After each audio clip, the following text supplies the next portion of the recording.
Sa mapagpalang araw sa inyong lahat, Luzon, Visayas, Mindanao, saan man kayo sulok ng mundo. Mag-ingat kayo palagi mga kabayan. Dito naman tayo sa Pasay, Manila Bay Reclamation Project upang mag-update mga kabayan. Dito silipin natin sa kabilang dulo.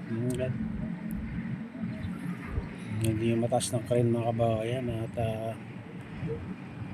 matambakan na yung talagilid nito. Ayan ba ito? May tambak na at baka sa mga sunod na araw ay bubuhusan na naman dyan mga kabayan. Ipapantay dito, mataas na kasi dito mga kabayan, sa tapat natin.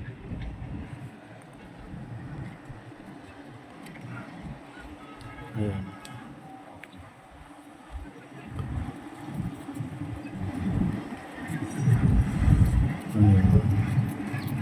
At dito banda may ginagawa sila dito mga kabayan. Kahapon parang may dyan, ay binabaon dyan mga kabayan. Ayan. Natambakan na yung mga kabayan, tinatambakan. Tinatambakan. Tinataasan mga kabayan. May siwang dyan kahapon, dyan sa bako na yan. Hindi pa ganyan kahapon mga kabayan. Ano pa yung kahapon? Mababa pa.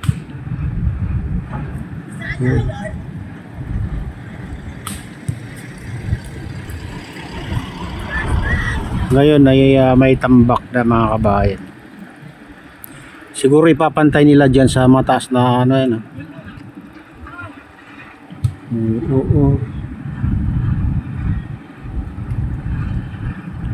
Ayan, tuloy-tuloy lang sa mga kabayan paggawa dito.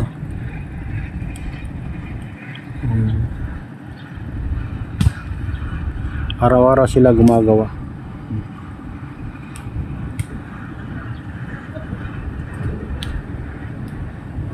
Maano na rin to malawak na rito mga kabayan. Ito yung nasa tapat ng SM Mall of Asia.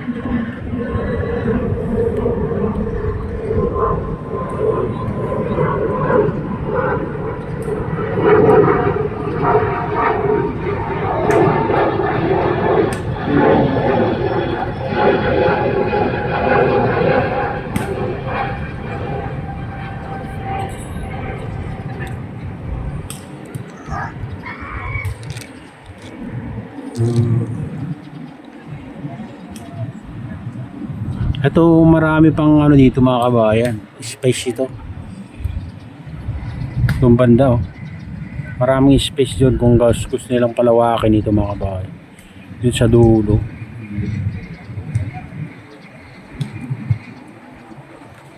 Yung pinakadulo mga kabayan. Ang banda. Malawak pa yung space kung gusto nilang palawakin.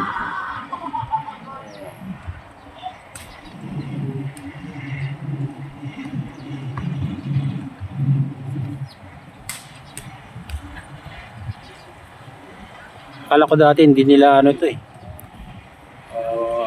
parang isla-isla lang na maliit dati dito mga kabayan.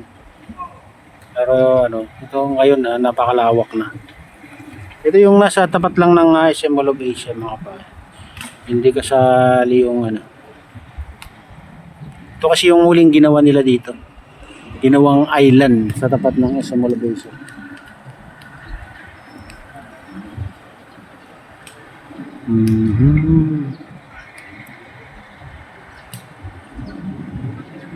Sipin mo yung napakalawak na dagat nagiging disyerto na mga kabayan.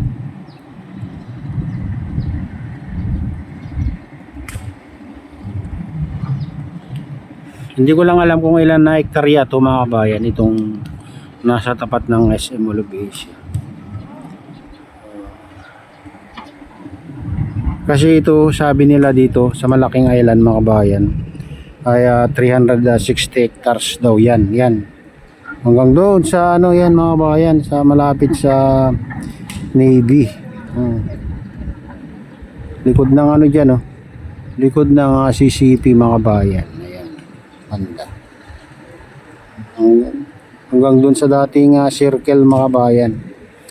Saka tunayan na binakbak nila yung circle doon mga kabayan, doon sa CCP.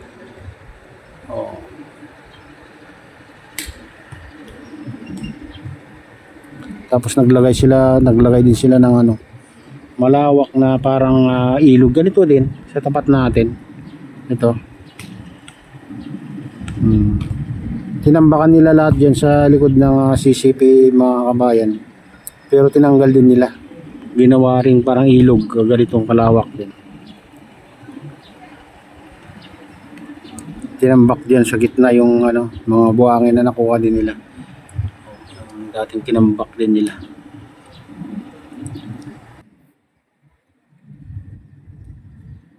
Ayan. Ito mga kabayan dito banda ay tinataasan din. Ayan, may parteng mataas na ngayon mga kabayan. Wala na yung dredging vessel dyan. Dito banda.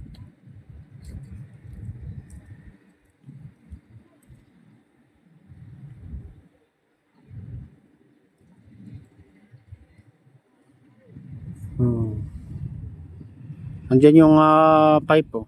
Ayan, nakakonect dun sa dredging vessel. Diyan sa lampas ng ano mga kabayan, lampas ng tulay. Lumipat yung maliit na dredging vessel dito.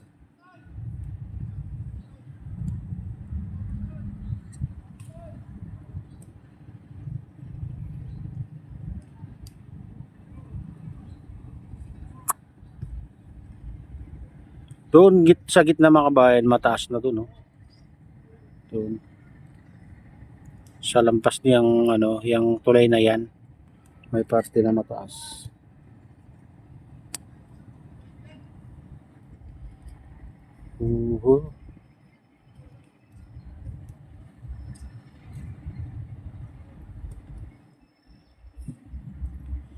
Sa loob ng ano pa ito mga kabayan, isang taon pa sigurado, ang laki na ng pagbabago.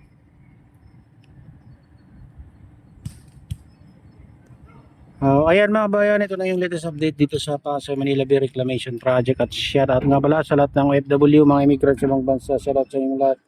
Shout out din sa lahat ng vlogger, shout out din sa lahat ng sumusuporta sa aking YouTube channel. Sana hindi kayo magsawang sumuporta.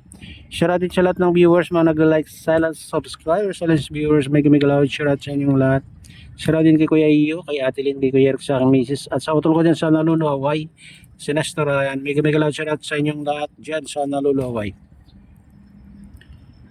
Ayan, shout out din kay Kade Official. Shout out din sa Gubang Baykada at sa Golden Bikers at sa RGP Bikers. May galaw shout out sa inyong lahat mga idol. At shout out din kay Ma'am kay Shadam at kay Freddy. Ayan. At sa inyong lahat, may galaw shout out sa inyong lahat. Sa mga nagko-comment, nagla-like, silent subscribers, silent viewers, may galaw shout out sa inyong lahat at pagpala na lang Diyos at ingat kayo palagi. God bless sa lugar.